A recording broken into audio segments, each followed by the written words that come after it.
చూశాడు వజ్రాంగదుడు, ఎందుకు దిక్కుమాలిన ఈ రాజ్యం, ఎందుకు వచ్చిన వైభోగం, ఇంత గొప్ప గిరి, నేను ఇక్కడే ఉండిపోతానని తన రాజ్యానికి వెళ్లి తన కుమారుడైన రత్నాంగదుడికి అవరాజ్య పట్టాభిషేకం చేశాడు.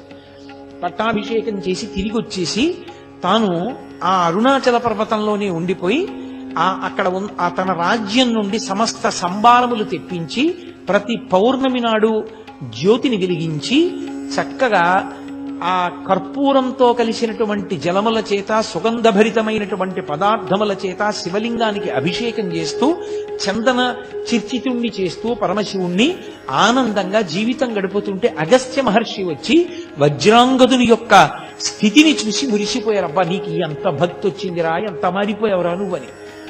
పరమశివుడు ప్రత్యక్షమయ్యాడు. నువ్వు ఒకానొకప్పుడు ఇంద్రుడవు, కైలాసంలో ఉన్న నా దగ్గరికి వచ్చి అధిక్షేపించావు, ఆ కారణం చేత నువ్వు భూలోకంలోకి వచ్చి మనుష్యునిగా పుట్టావు. కానీ గత జన్మలలో చేసుకున్నటువంటి పుణ్యకర్మ పరిపాకము వలన ఇప్పుడు అరుణాచల వైభవం నీకు తెలిసింది. కాబట్టి ఇక్కడే ఉండి నువ్వు ఇలాగే నన్ను ఆరాధన చేస్తూ ఉండు, నా యందు ఐక్యమవుతావు అన్నాడు. వజ్రాంగదుడు అరుణాచలంలోనే నివాసం ఉండి అరుణాచలంలో ఉన్నటువంటి శివుణ్ణి, అరుణాచలాన్ని, అరుణాచల పర్వతం అనక్కర్లేదు, అరుణాచలం అంటే చాలు, అచలం అంటే పర్వతం.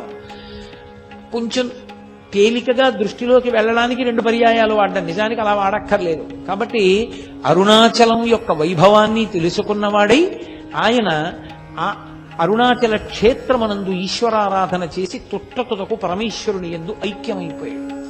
ఏం చాడ్విక్ అని రమణ మహర్షి దగ్గర శిష్యుడు ఒక ఆయన ఉండేవారు. రమణ మహర్షి ఎవరిని నా శిష్యులని చెప్పలేదు. ఆయన అంతేవాసి, విదేశాల నుంచి వచ్చాడు. ఆ కారణం చేత ఆయన బూట్లు లేకుండా నడవలేడు. ఆయన గిరి ప్రదక్షిణానికి బయలుదేరాడు. ఏమో భగవానులు ప్రదక్షిణం చేయమంటారు, ప్రదక్షిణం చేస్తానని బూట్లతో ప్రదక్షిణం చేస్తున్నాడు. బాగా చీకటి పడిపోయింది, కటిక చీకటి. ఆ చీకట్లో ఆయన బూటు తెగిపోయింది. ఆ తెగిపోయిన కారణం చేత ఆయన బూట్ లేకపోతే నడవలేడు. ఆయన చతికిలు పడిపోయి కూర్చుని ఆ పర్వతం వంక చూసి, భగవన్నేమో ఇది పరమశివుడు అంటారు, నాకేమో బూటు తెగిపోయింది, బూటు లేకుండా నడవలేను, కటిక చీకటి, ఏ ఉపద్రవం వస్తుందోనని ఆ పర్వతం వంక చూసి అరుణాచల శివ, అరుణాచల శివ, అరుణాచల శివ అని అరిచాడు. అంతే. ఆ చెట్లలోంచి ఒక చెప్పులు కుట్టే వ్యక్తి కిందకి దిగొచ్చి, అయ్యా మీ బూటు తెగిపోయిందా, కుట్టేస్తానని బూట్లు కుట్టేసి ఆ కొండలోకి వెళ్ళిపోయాడు. అతను కుడుతున్నంతసేపు, కొండలోకి మళ్ళీ వెళ్ళిపోతున్నంతసేపు చాడ్విక్కి ఆలోచన రాలా, ఇంత చీకట్లో కొండ మించి ఎవరు దిగుతారు పొదల్లోంచి, చెప్పులు కుట్టేవాడు ఎందుకు వస్తాడు, ఎందుకు చెప్పులు కుడతాడు, ఎందుకు మళ్ళీ పొదల్లోకి ఎడతాడని. అతను వెళ్ళిపోయి కనపడ్డం మానేశాక ఆలోచన వచ్చింది, బూట్లు లేకపోతే నడవలేక నేను నమ్మి పిలిచినందుకు పరమశివుడే వచ్చి నా బూట్లు కుట్టాడు. వెంటనే ఆయన కొండవంక తిరిగి కన్నీళ్లతో నమస్కారం చేశాడు. అలాగే ఒక మహానుభావుడు పంగు యోగి అని, ఆయనకి కాళ్ళు లేవు. కాళ్ళు లేకపోతే ఆయన పిరుదుల మీద డేకుతూ గిరి ప్రదక్షిణం చేస్తున్నాడు. ఆ పంచశిఖర దర్శనము అని ఆ పరమేశ్వరుని యొక్క 5 మూర్తులు, పార్వతీదేవి, పరమశివుడు, సుబ్రహ్మణ్యుడు, విఘ్నేశ్వరుడు, నందీశ్వరుడు, పంచశిఖర దర్శనము అని చేస్తారు. ఆ పంచశిఖర దర్శనం దగ్గరికి వెళ్ళేటప్పటికీ ఆయన అక్కడికి వెళ్ళి నమస్కారం చేద్దామని డేకుతున్నాడు. ఎక్కడి నుంచో ముసలాయన వచ్చి ఒక్క తోపు తోశాడు. ఏ అరుణాచలానికి ప్రదక్షిణం చేయడానికి అలా డేకుతూ పిరుదుల మీద వెళ్ళాలా, ఏం నడవలేవా, లేచి నడు అన్నాడు. అని వెళ్ళిపోయాడు అంతే వేగంగా. ఆయన తెల్లబోయి చూసి నేను నడవడమా అనుకుని పైకి లేచాడు. ఆయన కాళ్ళు వచ్చేసి ఆయన గిరి ప్రదక్షిణం చేశాడు. అలాగే మహానుభావుడు ఒక దొరగారు ఒక ఆయనకి గిరి ప్రదక్షిణం చేస్తున్నప్పుడు కాళ్ళు లేని వాడికి కాళ్ళు వచ్చాయి ఒకప్పుడు. ఆ భక్తి చేత పరమేశ్వరానుగ్రహంగా పొందారు. గిరి ప్రదక్షిణం చేసిన అందరికీ వస్తాయా అంటే, ఆ శక్తి, ఆ భక్తి నీకు ఆ ధృతి ఉన్ననాడు ఫలిస్తుంది. కాబట్టి ఆ గిరి ప్రదక్షిణం ఎన్ని విశేషాలను నిరూపణం చేసి చూపించింది. అంత గొప్ప ప్రదక్షిణం ఆ గిరి ప్రదక్షిణం. అసలు అరుణాచలం ప్రవేశించడం ఒకెత్తైతే, ఆ అరుణాచలానికి ప్రదక్షిణం చెయ్యడం జీవితంలో మహత్భాగ్యం. అందున పరమశివనామం చెప్పుకుంటూ ఆ గిరి ప్రదక్షిణం చెయ్యడం అంటే అదొక గొప్ప అదృష్టం. నాకు ఒక్కటి జ్ఞాపకం వస్తుంది, ఈశ్వరానుగ్రహము తప్ప అది నా వలన సాధ్యమయ్యే విషయమా?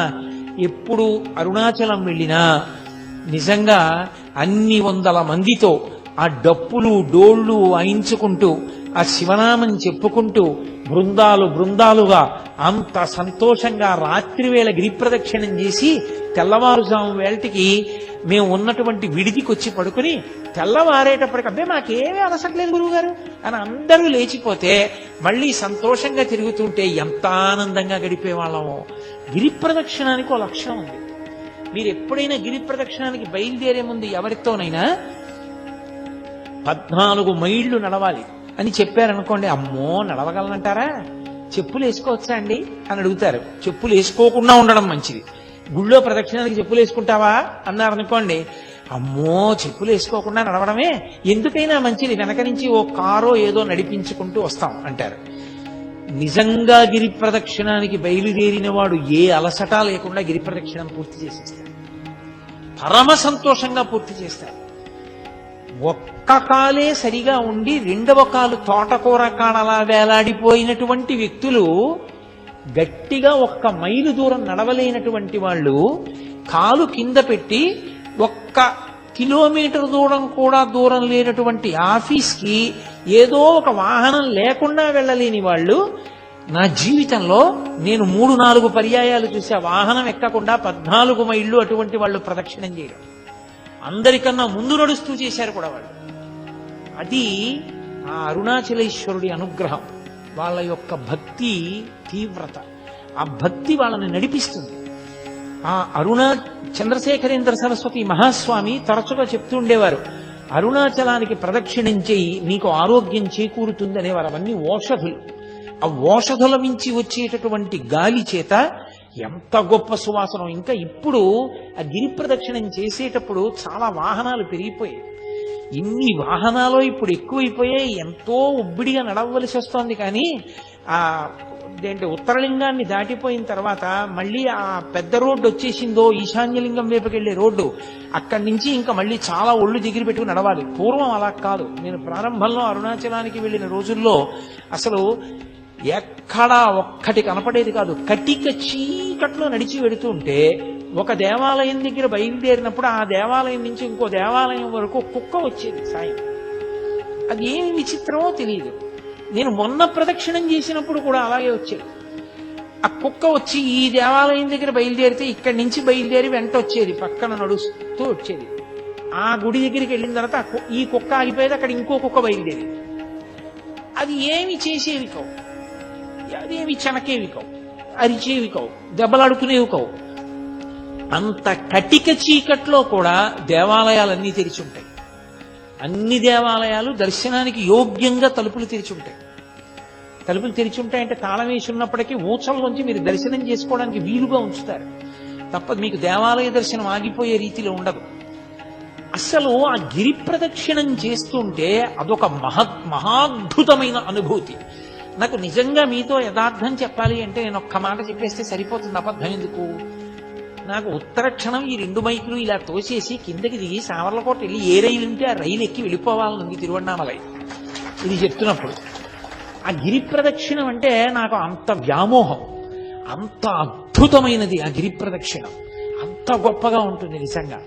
అది అందున తెల్లవారుజాము సమయంలో ప్రదక్షిణం చేస్తే ఆ లేత సూర్యకిరణాలు పడుతున్నప్పుడు చూడాలి. ఆ కొండ ఒక్కొక్క చోట ఒక్కొక్కలా ప్రకాశిస్తూ ఉంటుంది. ఆ లేలేత సూర్యకిరణాల్లో ప్రదక్షిణం చేస్తూ వెడుతుంటే మనం చెయ్యగలిగిన ధర్మకార్యం చేస్తూ భగవన్నామం చెప్తూ కూర్చుంటూ లేస్తూ తిరుగుతుంటే ఎంత ఆనందంగా ఉంటుందో నిజంగా గిరి ప్రదక్షిణం. పిల్లలతో పెద్దవాళ్లతో అందరం కలిసి నిజంగా యాత్ర అంటే కొన్ని 100 మంది బయలుదేరి ఆ డప్పులు కొట్టుకుంటూ భజనలు చేసుకుంటూ నాట్యం చేసుకుంటూ పాటలు పాడుకుంటూ ఎక్కడెక్కడ దేవాలయంలో కూర్చుని ఆ దేవాలయ వైభవం చెప్పుకుంటూ స్తోత్రాలు చేసుకుంటూ గిరి ప్రదక్షిణం చేస్తూ ఆ గిరి వైభవం చెప్పుకుంటూ నడుస్తుంటే అబ్బా ఎంత సంతోషంగా ఉంటుందో. అదేం కష్టం అనిపించదు. అయిపోయిందా అప్పుడే, మళ్ళీ అప్పటికో నా జన్మలో ఈ గిరి ప్రదక్షిణం అనిపిస్తుంది. అంత సంతోషదాయకమైన విషయం.